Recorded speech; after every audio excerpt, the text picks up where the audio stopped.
as Agile has steadily and in recent years, much more quickly, been making progress and moving around the world in terms of getting into people's minds and getting into businesses and teams, there will be a lot of strange stuff we try, because a lot of Agile is based on experimentation and figuring things out by doing it. But as we look at this, a lot of stuff you'll read will feel like, oh, that can't possibly be true. This seems nonsensical. But there's a few of them that actually are true, as strange or contradictory. I'll try that word again. As strange or as contradictory as they might sound.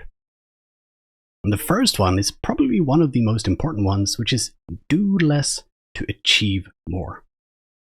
And it's the one that most people struggle with. You may have heard it in other terms, like moving slow is moving fast, right? Or slow is smooth, smooth is fast, or limit WIP, limit your work in progress, right? They're all examples of by doing less, we actually achieve more. And the simple reason is if we focus on getting one thing done at a time, well, first of all, the thing will get done, which means we can then move on to the next thing, get that thing done, get that thing done. And by focusing on one thing at a time, we're not losing time to the little distractions around us. That means if you were working on 2 or 3 or 4 or 5 or 15 things, everything you're switching between, you will lose a little bit of time for each thing. And if you've never experienced this or you still don't believe me, just envision this. You're writing an email, you get an instant message, you quickly check the instant message, and then you go back to writing your email. Did you continue writing your email straight away? If you're like everyone else in the world, probably not. It probably took you a little second, or maybe a couple of seconds, or maybe even a minute to remember what on earth were you writing in that email and continuing where you left off. And that's an example of context switching. And that's something as simple as switching from email to IM back to email. Now imagine switching from complex, tricky problem that you're working on with several people to another complex, tricky problem that you're working on with several other people. A lot of time is lost between each thing we do, which is why doing less to achieve more is true. It works, but that doesn't mean it's easy.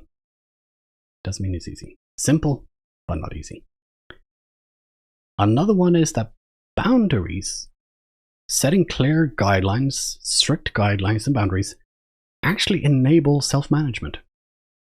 We often hear about self-organization or self-management, and we think, oh, okay, so you're just free to do what you want. And it's the Wild West. Go nuts. You can't tell me what to do. I'm self-managing. But that's not the case. And I've been as guilty of that idea as anyone else early on in my journey.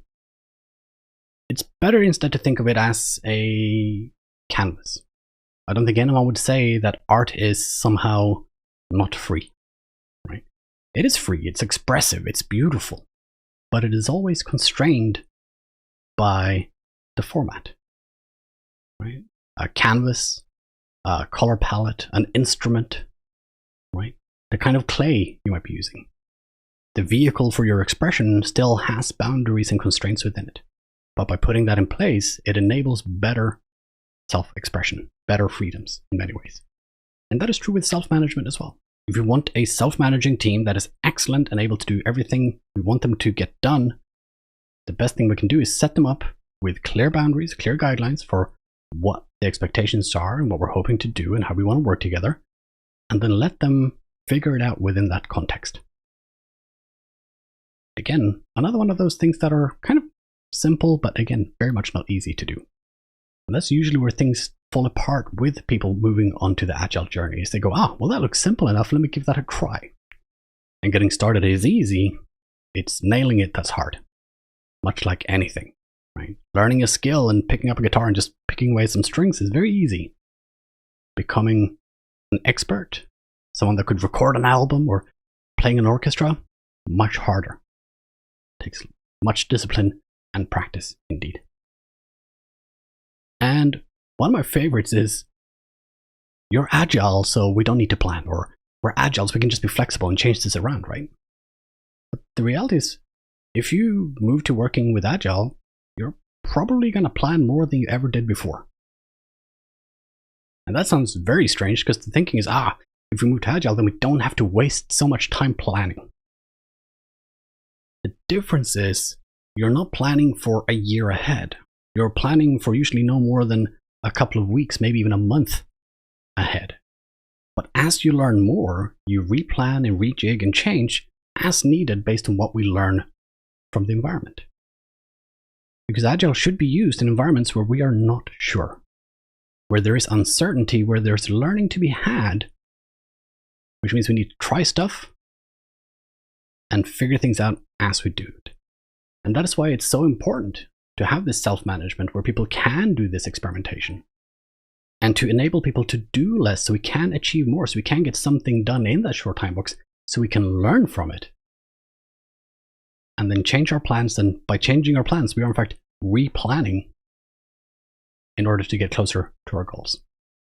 So 3 Agile truths: do less to achieve more, boundaries enable self-management, and you're probably going to plan more than you did before, where you're going to be getting more stuff done as well.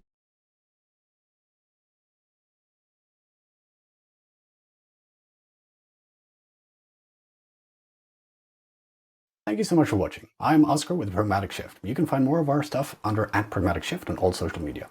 I would love to be your Scrum Coach. And if you're interested in working with me, you can find my courses on pragmaticshift.com or about me as a coach under scrumcoach.uk.